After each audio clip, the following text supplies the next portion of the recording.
Okay sir. இப்போ இந்த பொருளாதார வீழ்ச்சி அடையுது அப்படின்றப்போ அத்தியாவசிய பொருட்களின் விலை வந்து ஏறுமா சார்? அப்படி ஏறும்னா நடுத்தர மக்களினுடைய நிலைமை என்னவாகும்?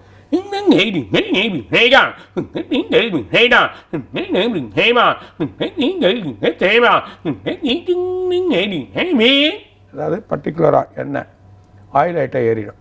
ஆயில் ப்ரைஸ் ஏறப்போ நடுத்தர மக்களுக்குடைய அரிசி பருப்பு அது சம்மந்தப்பட்ட உணவு வகைகள்லாம் ஏறும்.